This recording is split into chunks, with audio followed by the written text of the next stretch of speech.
everybody, and happy Saturday. Yeah. Oh my gosh, it's Saturday. Hey everyone, welcome to our live stream. You're watching Movie Couple Live. I'm Wendy. I'm Dustin. And this is the twice a week show. Tri-weekly. Tri-weekly. No, that's 3. But because not by that would be once and every. moving forward, Anyways, this is the show where we talk about the latest in pop culture and movie news. And welcome to our live stream. So today we are talking about Deadpool 3 moving forward. We're also talking about Predator 5, tapped director Dan, how do you pronounce his last name? Trachtenberg. Thank you. And Black Panther series to begin filming in July, and so much more. You guys, welcome. Hope you guys are all having a good weekend. Thank you so much for being here and hanging out with us. If you're ready, go ahead and give this video a thumbs up. Really helps us out a lot. And I'm going to move the camera down just a little bit because for some reason it's giving us tons of headspace. So we'll do that. There we go. Much better. There we go. Now you can see my Geek and Glitter shirt. Yay, it's really cute. Thank you. All right. So announcements off the top. So we do have our spoiler review / reaction for the Mandalorian episode 4 entitled The Siege, and this was directed by Carl Weathers. So good. We won't get into spoiler talk here just in case people haven't had time to watch it yet. But man, it is an important episode, and this is the one to really pay attention for too. And you can really break it down. And RIP my fingers and my wrist and my eyeballs because I stared at my monitor for pretty much the entire day editing this so it can actually be viewed on YouTube. So if you haven't yet, go ahead and give it a watch. Just at least, for the sake of my eyeballs, give the video a thumbs up, please. Because it took all day, so much so where I was just like a baby, where I was just like, I gotta take a nap. I need fresh eyes. And I meant for it to be like a half-hour, 40-minute nap, like a power nap. I guess she a power passed nap. out. No, I passed Wendy out. was so pooped. Wendy put so much blood, sweat, and tears into this. Done.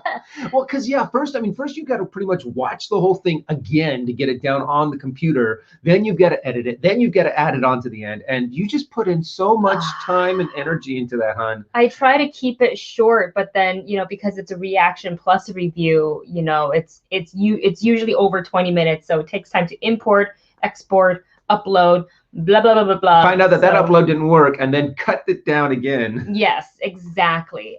So there's that, and give it a watch. And I don't think we have anything new as of yet. But it's definitely, if you guys have not seen that episode of The Mandalorian, it is awesome. It is great. And there was one thing that I did not talk about that I kind of did, knowing now that Say that again? There's one thing that I did not talk about in the review that I think I wanted to mention, just kind of for fun, was the fact that it's kind of funny when you think about it. It's Carl Weathers that directed it. Correct. And there was definitely a moment that it definitely seemed like Carl Weathers was like, since I'm the director, I'm putting this shot in because I want it. And it's him going up to Baby Yoda and going, oh, who's a cute little kid? He's like, oh, and he does this whole baby talk scene with Baby Yoda. And he kind of just wanders off with him. And he was like, oh, I'm the director. So this is, I want to be able to hold Baby Yoda. And I want to telling the writers this, and I want to have some baby talk with I want some Baby Yoda time. It's kind of like what's her name from Pirates of the Caribbean? Keira Knightley. Keira Knightley, thank you. Keira Knightley, when she was in Pirates of the Caribbean 2, she's like, I want a sword fight and I want to kiss Johnny Depp. Is that what she wanted? Those were the two things. Those were the two things that she asked for. She actually said that. Yes. It was reported somewhere. I buy this. Okay, sure. For the sake of this conversation, sure. Okay. I mean, good for her. She got it. So she looked great doing this sword fight. So we have a super chat from Marvin Martin. Sorry. I know. I'm so bad. I want to say Martian because he has Marvin the Martian. And I love it. I love Marvin the Martian. I want to see them reboot Marvin the Martian. Or bring him back, kind of like the way they brought back Animaniacs. And I would just love to see him because he was always a really fun character. Which, by the way, we watched 3 episodes of Animaniacs, the reboot. Oh my gosh, we both cried like tears of nostalgia and happiness just a little bit during the intro song because for the first part of it, they kept it virtually exactly the same, and Mhm. it's pretty incredible. I'm actually going to put my phone on the not Wi-Fi so it doesn't eat up any more Wi-Fi.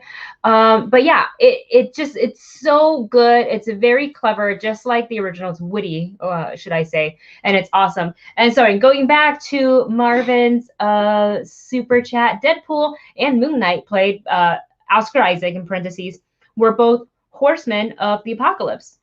I think in Who is one also rendition, Apocalypse, what, he was in Apocalypse.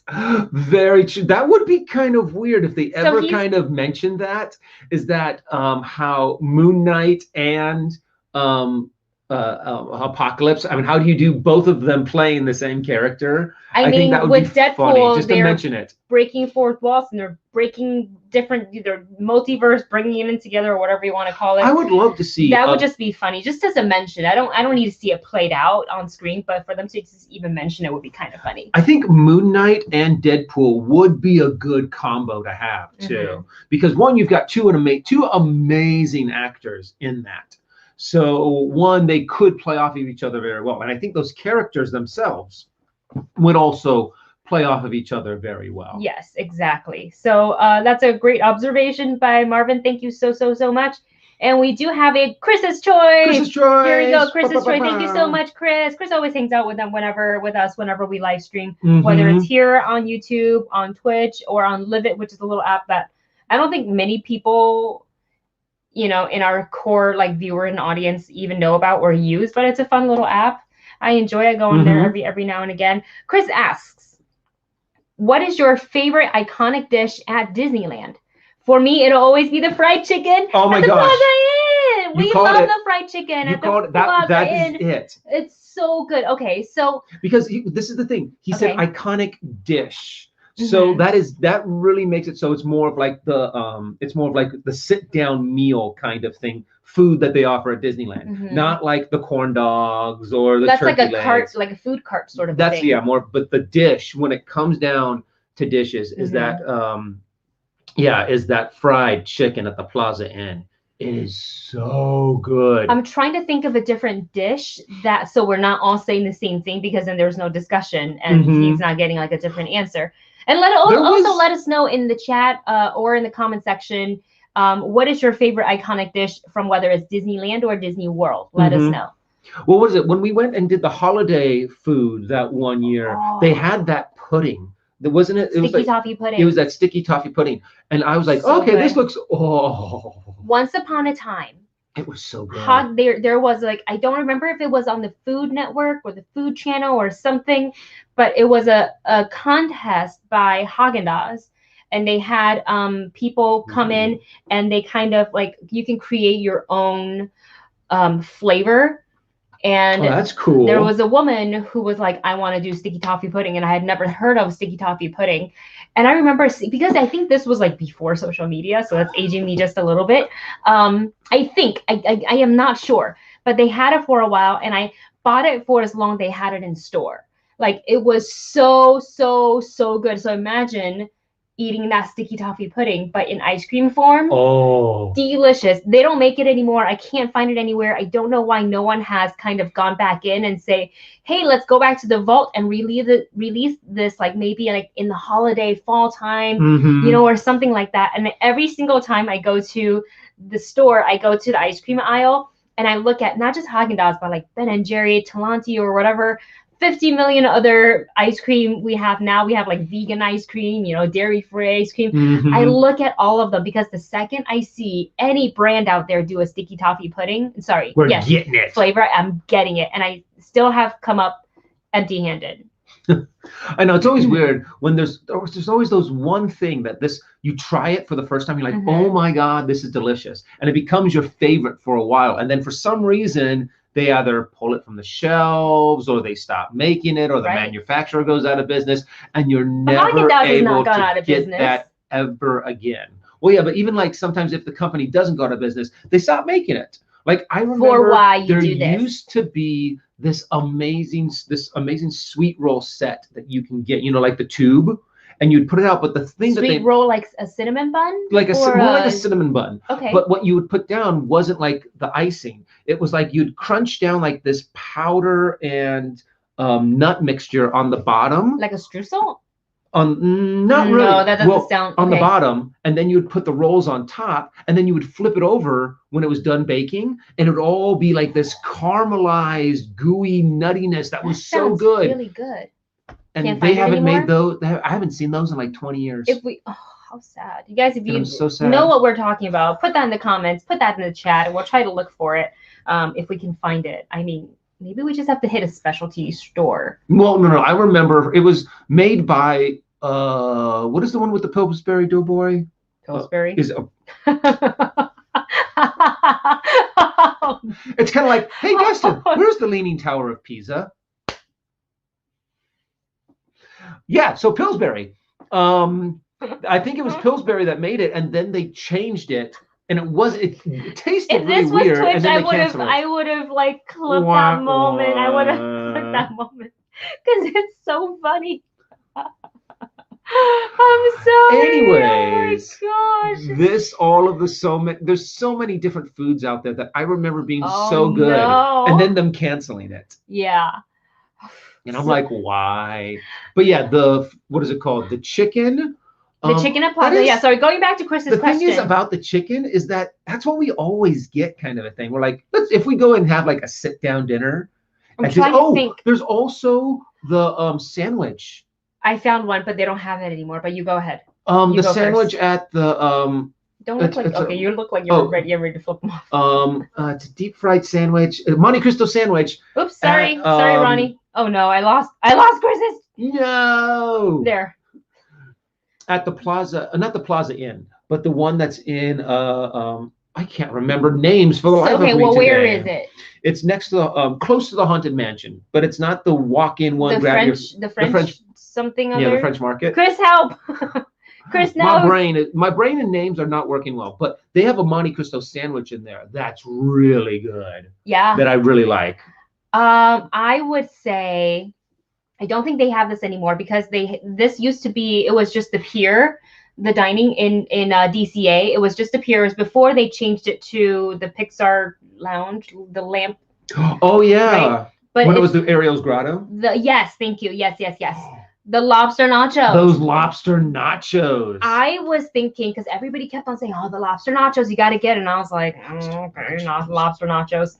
And we tried it, and I don't think it's easy to do nachos to the point where some of the chips aren't completely soggy from all the topping and the oil and all that stuff. The way they do it here, in that restaurant or at Ariel's, formerly known as Ariel's Grotto, every single chip, even to the very bottom of that plate, was crispy. And I'm just like, how do they do this? Don't tell me it's Disney magic.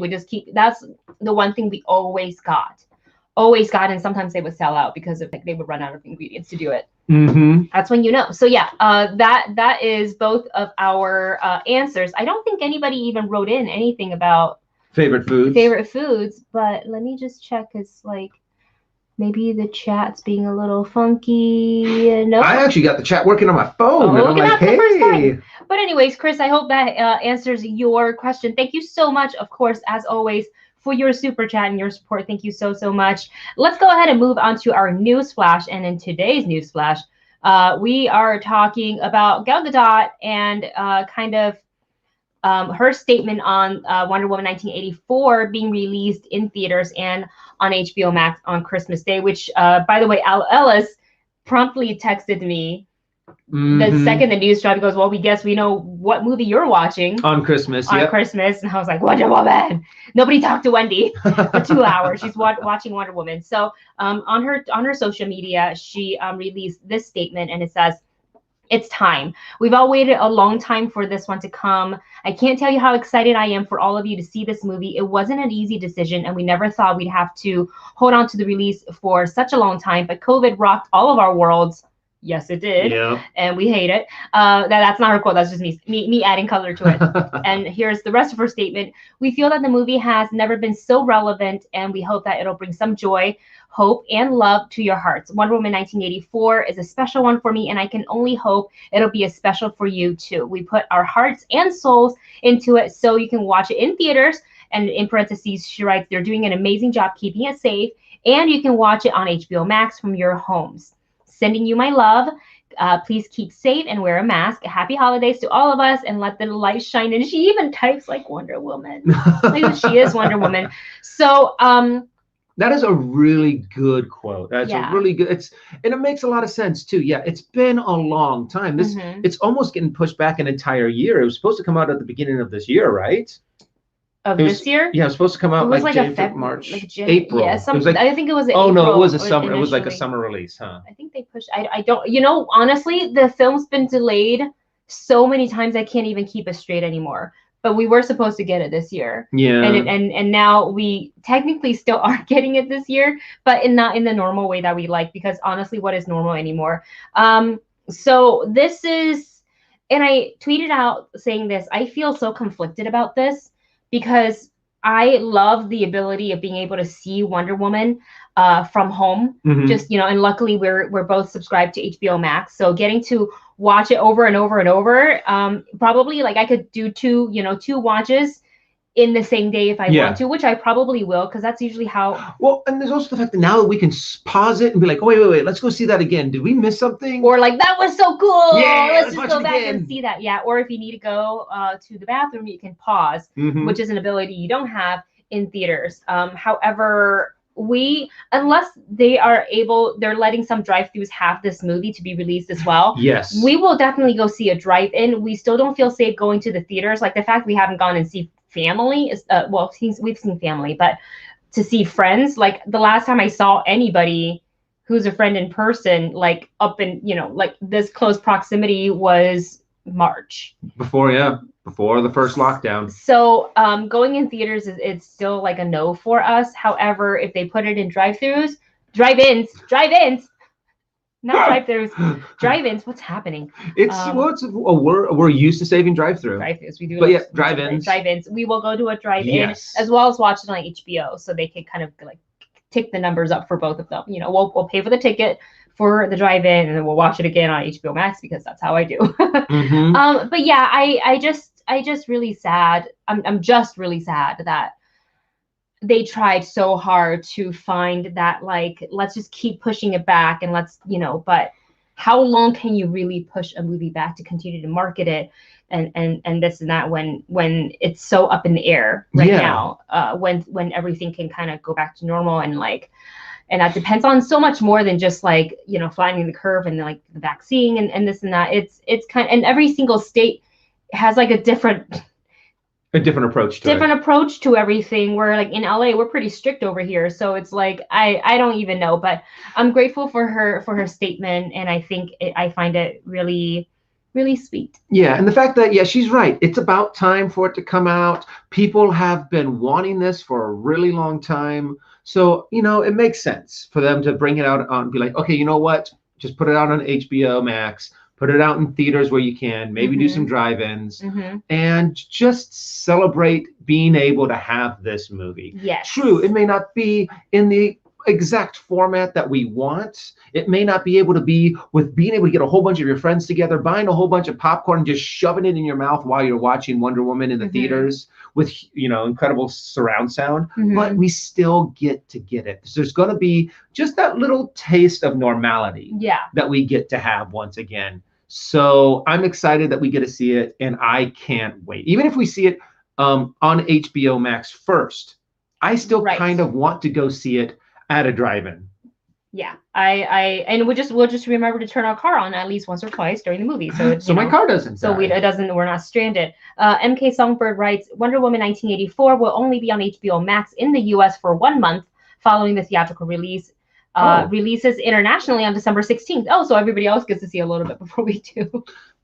Well, their theaters are open. Right? I mean, they've actually able to been. They've been able to take this seriously as opposed to us. We think. All right, moving on to our next bit on our news flash. Universal strikes deal with now Cineplex. I had to read the headline twice. I was like, didn't we just talk about this on Wednesday? But this is Cineplex, not Cinemark. So Universal and Cineplex have signed off or signed a multi-year agreement to shorten the theatrical window from 3 months to as little as 17 days, which is a very similar deal that they struck with AMC and Cinemark. And this deal also stipulates that if a title has like an opening weekend gross of 50 million or more, then the film will play exclusively in theaters for like the 5 weekends or the 31 days. So it's almost identical to the deal that they have for Cinemark. Okay. AMC has a slightly different deal, but I can see where this is going on, and this is only with Universal so far. This is not with Disney or Lionsgate or WB. So far, this is just with Universal, and that probably also means maybe some focus feature titles as well, because they're under the same umbrella. But I wonder, now that there's 3 major theater chains that have struck this sort of a deal with Universal, how many other studios are looking at this and going, is this something we want to approach? A similar deal, or other theaters such as like Regal is thinking maybe this is something we'll do. Yeah. Everything is changing, and I know for a while their theaters were like, no, we're not doing this, until AMC was just like, okay, we're striking this deal with Universal. And so we'll see. I feel kind of badly for like the movie theaters. Yeah. Honestly, I know this is not what they want. I don't know if this is something that they can like continue to kind of survive and do it this way and still make money and keep their locations open. I don't know. Everything is so new when it comes to this, and it continues to evolve, because it's like we've never been through something like this before. Yeah, so many companies are going through this kind of like what we don't even know what to think or what to plan or what to do. So it's very much taking everything one step at a time, making a deal with these different companies just one at a time, seeing what you guys can hash out. Because you don't want to make a deal that's so terrible that the company that you kind of need just kind of ends up dying from it. But you want them to be able to survive. We do along with that, with the studios. Yeah, exactly.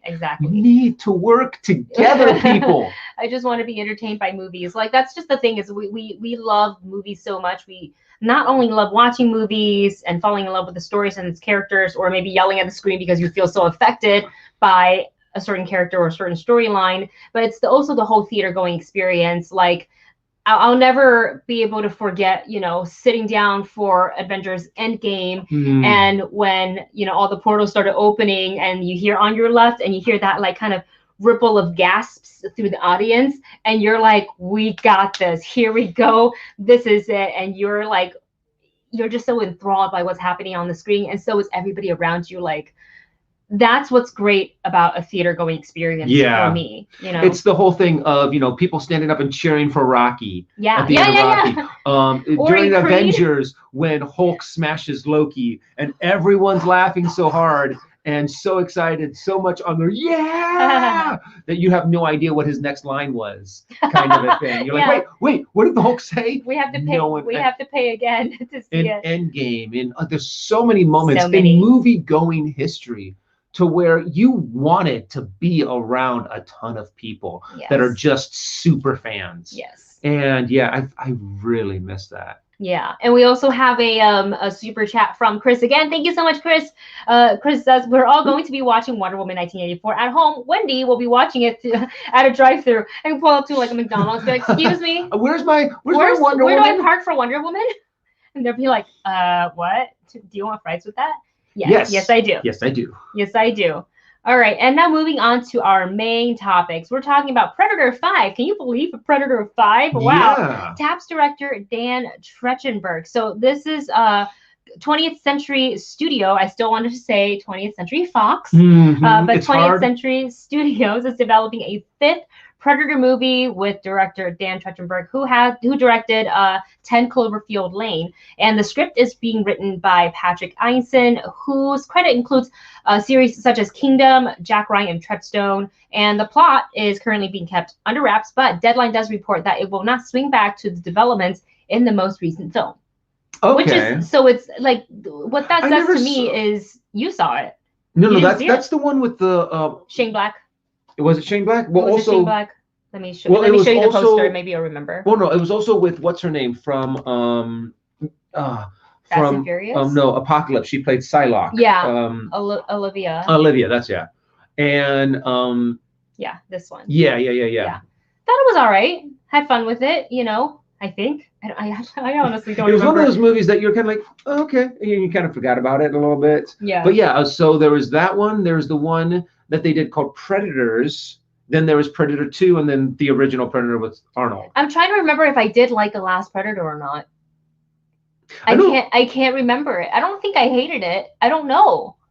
I'm sure there's a review up on the channel that I'll have to go back and watch because I honestly do not remember. But if it's not going to fall back into developments that we saw in the last film, does that mean all new characters then? And like far that kind of seems to be the path that they're going, you know. Tell these different individual stories of predators coming to planet Earth and the people that does impact. I think that's actually probably a really good way of doing it, to be able to kind of, you know, give a new refreshing taste to the Predator franchise, kind of bring back what people truly loved about it. Yeah. I think the thing that has always been the best about the Predator franchise is the original. The original, yes.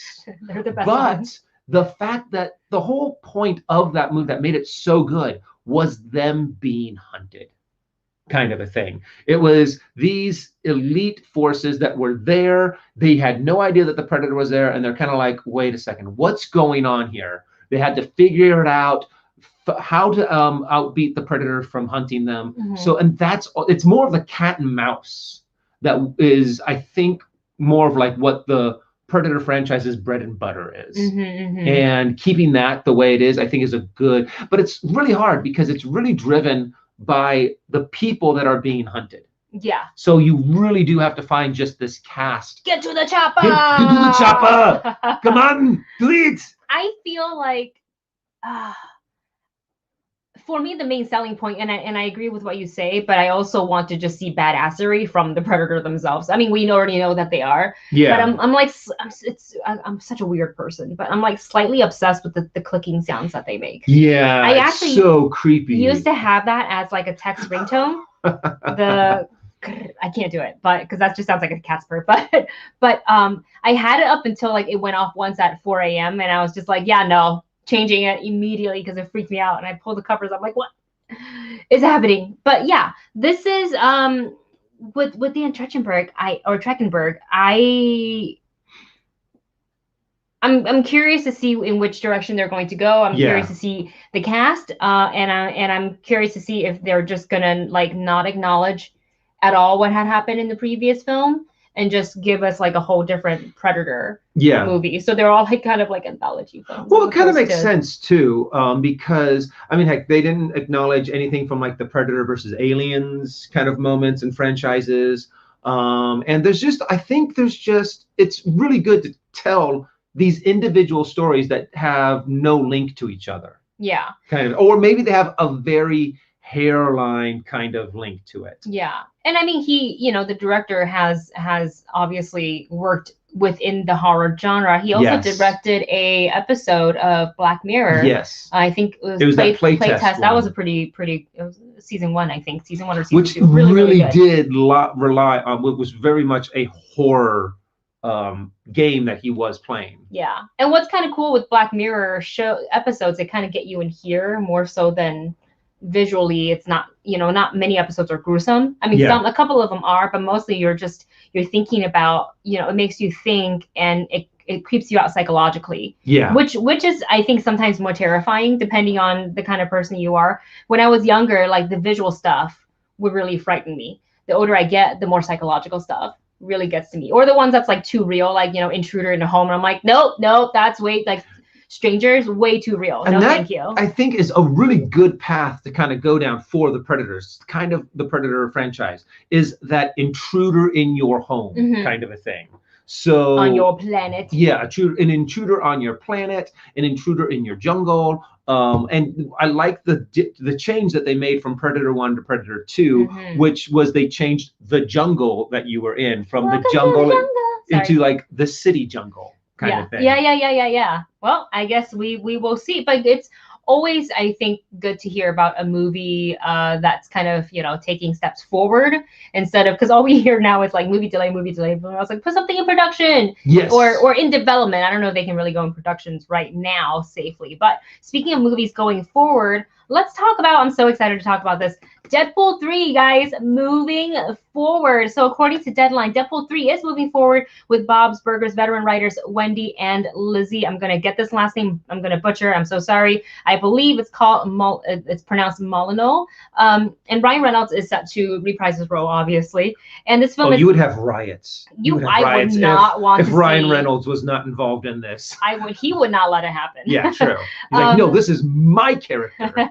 I'm Deadpool. Exactly. So the film is still in early development, but hiring the writers is definitely a step in the right direction and a step forward. And this will be the first time where Marvel will work hand in hand with Ryan Reynolds and the Deadpool team. Oh. Because this is like the first time they're doing this since the merger. Yeah, true. So, and sources say that this movie is expected to be rated R, just like the previous two films expected to be. Hopefully they don't change it. You know, nothing's confirmed until it's confirmed by the sources. True. But we can only hope that, you know, the first two films really set a precedence for the way the audience wants to see the film. I know people are kind of like a little worried, like, oh, no one's going to go see this R-rated movie. Oh, no, I bet you they will go and see this R-rated movie. You can go with your parents.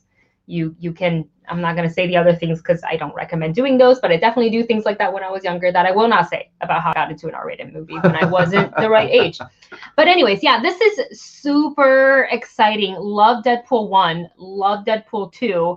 I can't wait to see what kind of shenanigans that they're going to put in Deadpool 3. And now that Fox and Disney have merged, does that mean all the Marvel properties are essentially up for grabs? They can say X-Men, they can say mutants, they can do all of that now. They can say all of that. So, and that can be a part of the story now a little bit more. They can bring in some of the Marvel history. And what's great is because of who Deadpool is. Yeah. You get so much leeway in just breaking the fourth wall. He can make so many jokes. It's kind of like, wow, we now have so many more options. It's like a merger happened or something. I bet you that something similar to that will definitely be in there because that's just like the humor. It's like the Fox executives got bought out or something. Oh my God. Would they say it like that though? Oh yeah. Oh, well, that's what they said in the second one. We're in this huge mansion and there's only the two of you. It's like Fox could not afford any other X-Men. Oh, right. Because it was like the house and And where the hell is everyone? Yeah, that's right. And honestly, I would love to see, I want to see all of the Deadpool standalone movies to be rated R. But I still have my own personal theory on what they could do if they ever wanted to bring Deadpool into a PG-13 movie and just have that fourth wall breaking there with him to where every time he says a swear word or that would be funny. Just they start hand doing pop this, on screen and put a little swear jar. But I think they should bleep it out. All of the characters hear the bleeps. All the characters, like say all of the other X-Men that he's with, don't hear the bleeps. We, the audience, hear the bleeps, and Deadpool's like, "What the hell?" Oh, and then bleep, bleep. Come on! And then someone else gets the one F bomb. Yeah, I love it. I want to see it happen so bad. Yeah. And then I was also kind of thinking that since it's PG-13, maybe you could also do kind of like a Good Place kind of effect where he goes up to someone and he's about ready to swear in their face, and he goes, "You know what? Fork you! Fork you! Fork! Why can't I say fork?" It's like this is a PG-13 movie or something. Good Place, was it an NBC show? I think so. I was gonna say if it's ABC, maybe they could kind of utilize, but I mean they can. But and then everyone's just like everyone that's around him hears the actual F bomb. Yeah.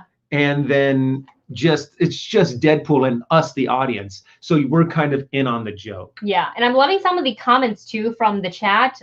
Joel says, could Deadpool be the key for the MCU's multiverse? That would be fun too, to be able to have Deadpool be able to travel to all of these different realities. Yes. I think would be great. I think it would be hilarious too if he is jumping from universe to universe and he even falls into like the old Fantastic Four Mhm. movies, and or like even like that very, very first Fantastic Four movie that never got released, Mhm.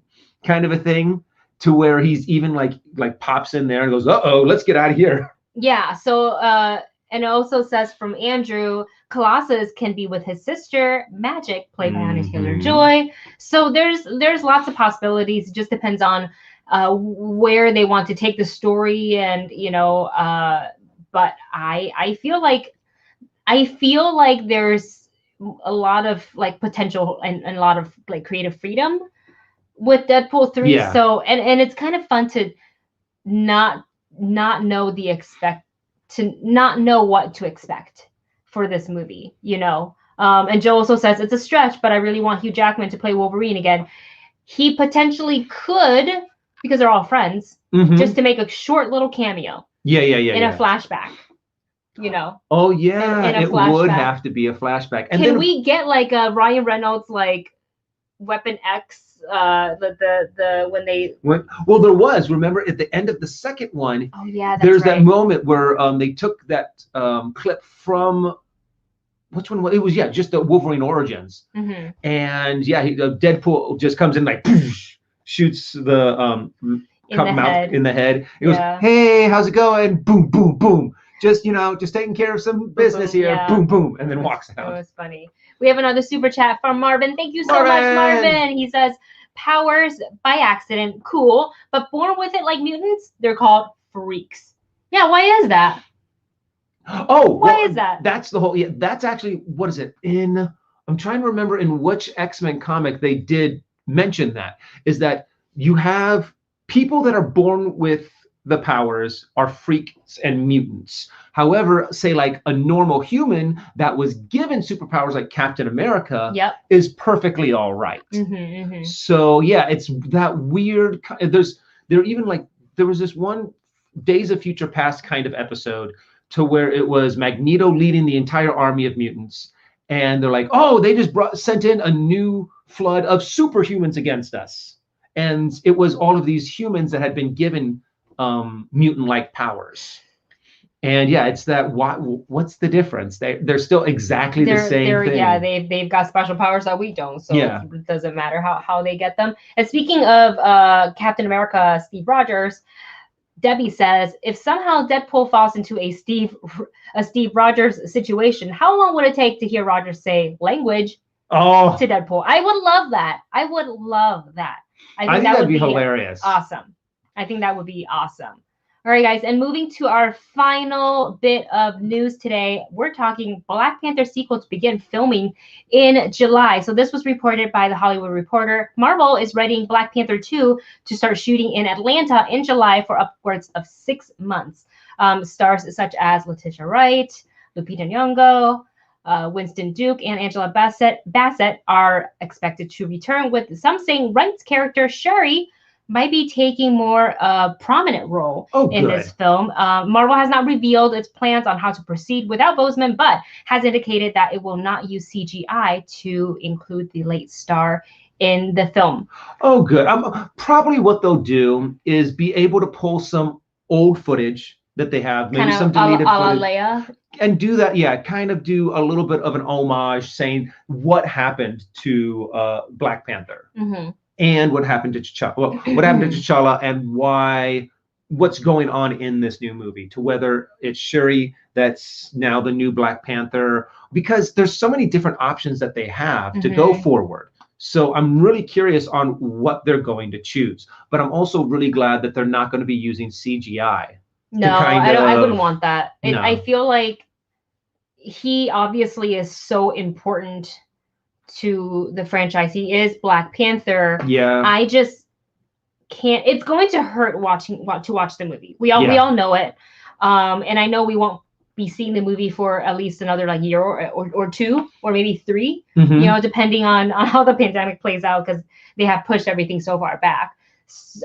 But it no matter how much time has passed, I think it'll still hurt to know that you're about to walk into, it stings a little to even think about a Black Panther 2, to know that he's not going to be around to be in it, but just mentioning it makes, you feel that a little bit. You're just like, it hurts. Oh, that's right.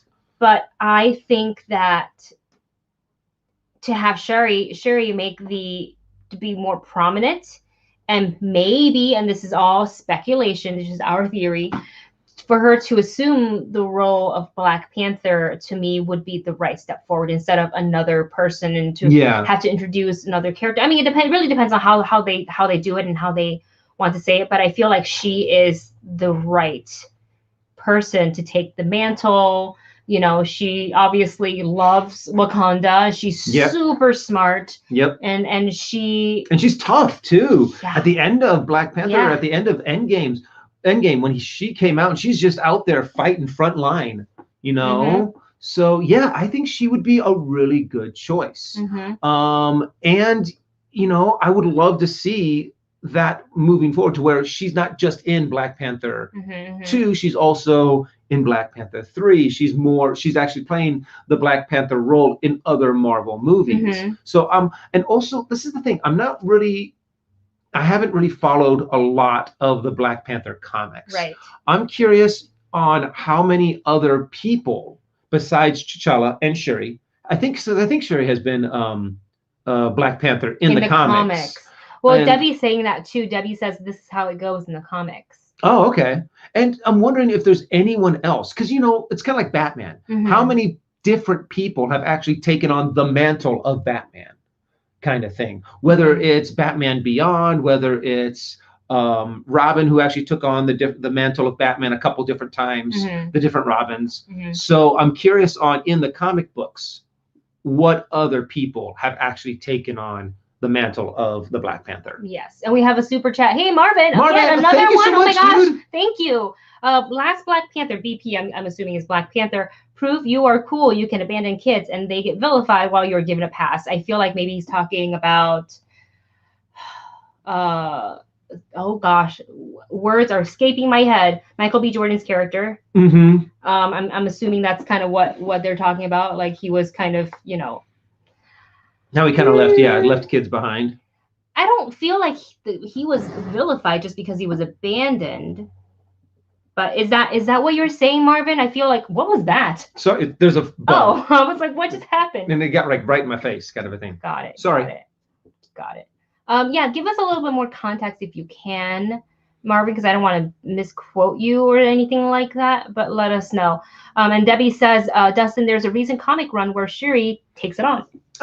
I was pretty sure it sounded familiar. It sounded like people have talked about Shuri taking on the mantle. Yeah.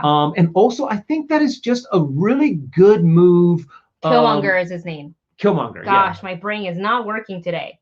But continue. I think that is also just a really good move to make, because of the world that we live in right now. You know, to have a female Black Panther, I think, is just awesome. And if it's already established in the comics, and it's also then you're not straying from the source material. Oh my god, I love Shuri. And you know what? I think that's actually a really cool challenge to put towards a character, kind of a thing. Someone who is so cocky and so confident in what she does, but now she has to take on this huge. Cocky. I think she's confident for sure. I don't know if I still would love to see her and Tony Stark like kind of butt heads, but well, not anymore. They can't do that, and you know, unfortunately.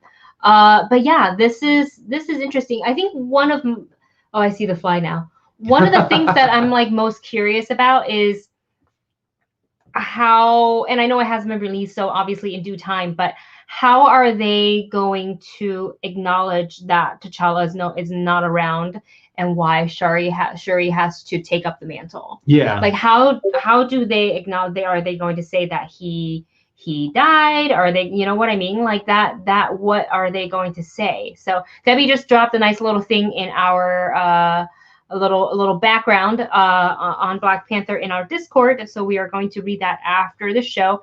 But also, since we're talking about Discord, if you guys want to join our little movie bunch community, we talk about everything and anything.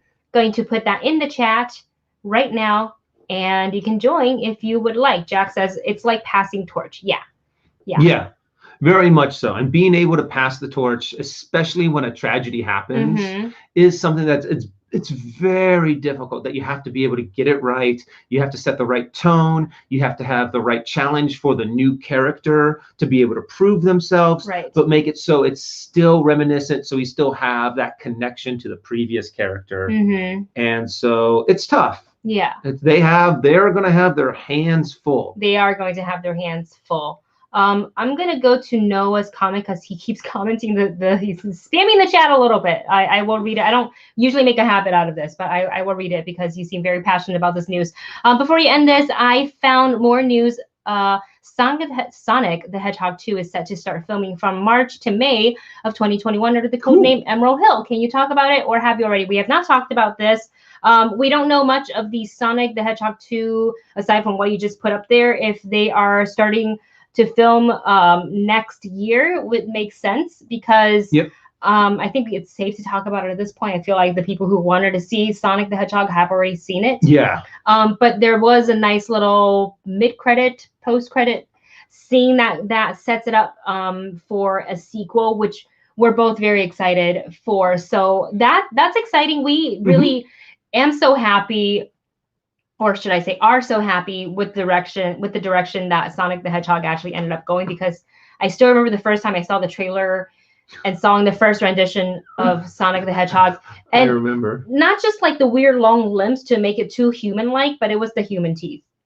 Yeah, well, there were so many things that were wrong with that first trailer. And that the hands was were so off, bad. and the feet I just didn't the like. Weird legs. And he was tall, and I was like, but like, make it cute. I don't know, and small. But upon the second rendition, when I saw it, I was like, oh, much better. Oh yeah, much it was better. night and day between the two. It was a fun movie. It was a good time. After we saw it, I was like, it was very well done. Yeah. I really liked how they were able to put it together, how they made it kind of like a buddy cop, Yep. a buddy road trip movie. Yep. And Jim, at first, when I first saw, Jim Carrey. if you guys want to go back and take a look at my reaction, when I saw Jim Carrey make his appearance in that first trailer, I was like, oh my gosh, Jim, what have you done? Why did you do this? But and then when I no, finally it's so saw it, good. I'm like, oh my God, he fits it perfectly. It's so good. This is amazing. Yeah. The way he did it. And I want to Marvin, see his character again. You did not have to super chat this. I was looking for, unless I missed Referring to... I'm sorry, I missed it. I'm so sorry. Oh. Referring to Daddy Panther and Ghost Dog. Okay, they kind of got away with abandoning kids for no good reason. Sorry for not being... Okay, understood. Yeah? Yeah, they kind of did. Yeah, well, I mean... And, you know, there's always those parts in comic book movies and in, you know, where you're just kind of like, wait, that's why they are being hated. It's because, you know, or that's why this whole thing happened. It doesn't quite fit or gel perfectly together. But I do think that... Sorry. Continue.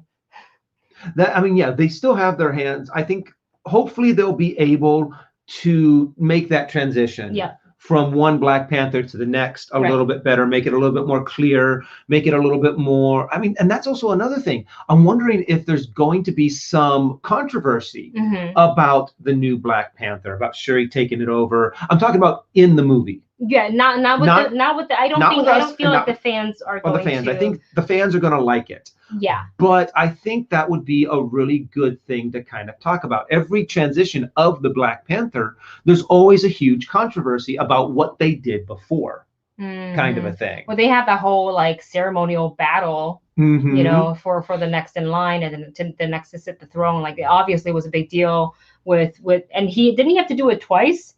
Yeah, he had to do it almost anytime anyone challenged them. Yeah, so you know, tradition and all that stuff. So we'll see how this goes, and I am most curious to see on the reasoning they're going to give about why T'Challa is not around. Yeah, like did he go to space to help Captain T'Challa Marvel? in space. I don't know. I'm throwing out the most ridiculous ideas. That actually could be something that they do. Is they actually do like the secret war. Kind of thing, and that's when a whole bunch of superheroes do kind of get plucked off of Earth. Yeah. So, and T'Challa could have been one of them, and they just think that he's dead. Yeah. And then they can bring him back, and then it would be a new actor. Exactly. Well, you guys, thank you. Yeah. Oh, wait, to bring Black Panther back as a new actor? Well, not in the second one. I'm saying in the second one, you have Shuri, you have the whole story of that he's dead, or the fact that he got taken away and they think he's dead. Okay. And then when he comes back in the third movie, you do have a new actor, because sooner or later you're going to have to recast Black Panther. I think people are going to want to see T'Challa back. This is, of course, like I cannot wrap my mind around that at all. 5 years from now, this was going to be, because you still have to film the second one. This still has to come out. Then you have to think about how that happened, how that went. Well, if they just make Shuri Black Panther, and then we can just leave it at that. We can leave it at that too. Because and maybe because it's still really fresh, I can't picture anyone else playing T'Challa. Just like I can't see another actress playing Leia. You know, they won't sound the same, they won't look the same, and it's always going to be that like constant reminder of that we lost him. Yeah. It's tragically. So I don't feel like they're going to do that at all. Not even for future, you know, Black Panther 3 or any future, like, you know, Avenger films that would include.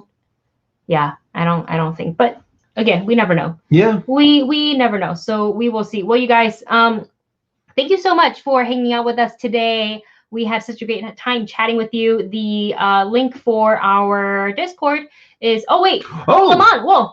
Woo, got Lamont. One more. Oh, thank you so much. Lamont, we missed you. How are you? Hey, how's it going? Welcome. Thank you so much for your super chat. Oh my gosh, I can't believe I missed another movie couple. I wanted to know your thoughts on Wonder Woman 84 and Peter Pan and the Others going streaming. That brought me to shock. What does Ghostbusters Afterlife? Does this mean Ghostbusters Afterlife could come to streaming? Oh. Okay, we'll talk about this for sure. So, thoughts on Wonder Woman 1984 is, I honestly was shocked by the decision. I honestly thought that they were going to hold off and they'll just put it in 2021. So the fact that they are dropping it in theaters here in the US, in theaters and on HBO Max at the same time was a bit shocking to me. And I know you guys, I've said this already, so I'll just go through it quickly. Feeling conflicted because this was a movie that I wanted to have that theater going experience with fans of, you know, other fans of comic book movies and Wonder Woman, sit in the theater and cheering on and like being able to watch Cheetah come to life. Yeah. You know, on the screen was going to be so cool, but I respect and understand their decision. We will definitely be watching it on Christmas Day on HBO Max. Yep. If it comes to a drive-in anywhere near us, then we will be headed to a drive-in to support the movie in that way as well. As far as the other movies going to streaming, so he's talking about the other, I think this is what you're talking about, the other Peter Pan and Wendy, like the Disney stuff. Yeah, Pinocchio. Peter Pan and Alice or something. Peter Pan. It's the one with Angelina Jolie in it, right? And it's talking about the stories that they've told. It looks like a really cute movie. That's a different one. Maybe I'm wrong. I'm not sure. But I believe it's like all the Disney properties that the live action ones. Yeah. So like the Cruella de Vil with Emma Stone, the Pinocchio, and I think it's called Peter Pan and Wendy, but I could be wrong. Yeah. So and Ghostbusters Afterlife. So like if they go to streaming, I think.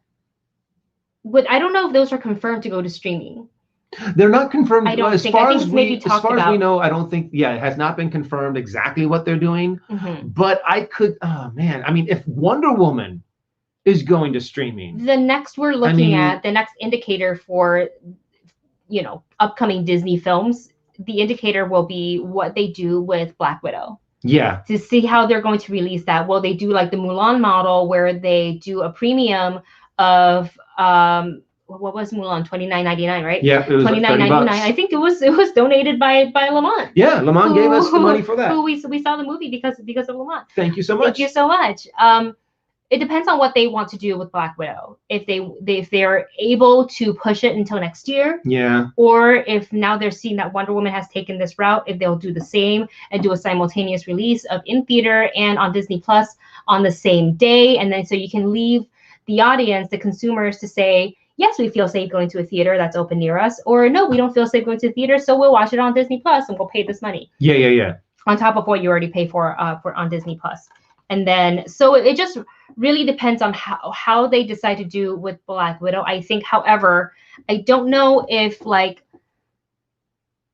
could we put Black Widow, which is a big Marvel tentpole movie, next to still big but slightly smaller movies such as Cruella de Vil and Pinocchio and Peter Yeah, Pan. I think like I kind of wonder about that. I think those movies will have a higher probability of being put out to streaming first before Black Widow.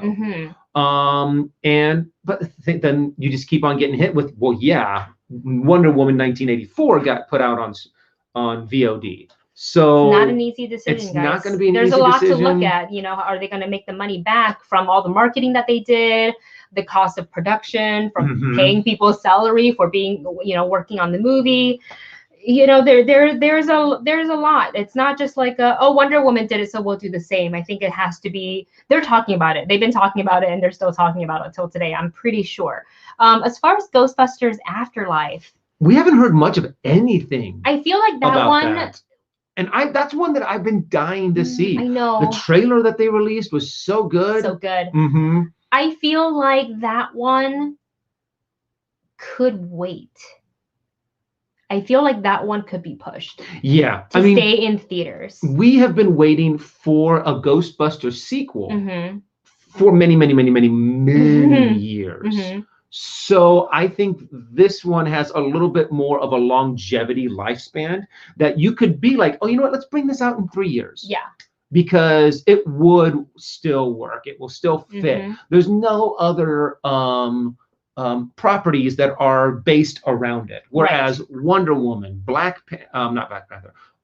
Widow, all have other properties that want to come out that might reflect what happens in those movies. Yeah. So they're like, we got to get these out because it's not only just not bringing in money, and we're also spending money on promoting it, but there's all of these other movies that we can't put out until this movie comes out. Yeah, exactly. So just a lot to think about, but we will see. You know, every studio, I feel like, has a different strategy in the way they view things. So they don't necessarily need to follow one another, but it is they're also tracking to see like how Wonder Woman performs, like, you know, in whatever existing theater that there was. There was a cool comment by MK. Okay, here we go. MK says the Deadline article that reported the Peter Pan Cruella rumor also reported hearing Black Widow not being considered for a streaming release, and that's already been pushed until next year, I believe. Yeah. So I think honestly I can't even. I'm pretty sure. Anymore. Yeah, Black Widow's not coming out this year. Pretty sure. Fingers crossed. I mean, to make it so it's going to be put out in theaters. But still, I mean, I don't see people going back to the theaters until mid-year, until mid-2021. Yeah, exactly. Kind of a thing. What happened to your chaos? This is from Movie Fan, who's watching us live today. What happened to your Chaos Walking trailer reaction? The reaction part got cut. So there was a whole thing where I wasn't able to use like our normal reaction footage the way I edited it. So I wanted to try to keep it timely, so I uploaded a version that didn't have our reaction and just the review portion of it. And then later I was able to release the regular normal version. So I did that. But now you're making me a little curious, so I'm gonna go check to see if real quick if I just accidentally deleted the wrong one. I still have the raw file, so it's fine. No, it's here. Oh no, it's here. Yeah. Oh yeah, both of them are there. Yeah, one I made unlisted, but the regular one with our reaction included is up, so you can go ahead and check that out if you would like. All right, you guys. Cutting this just a little short. It's technically 3:02, but I have something going on at 4 today that I have to go and prepare for. So we're going to end our live stream here.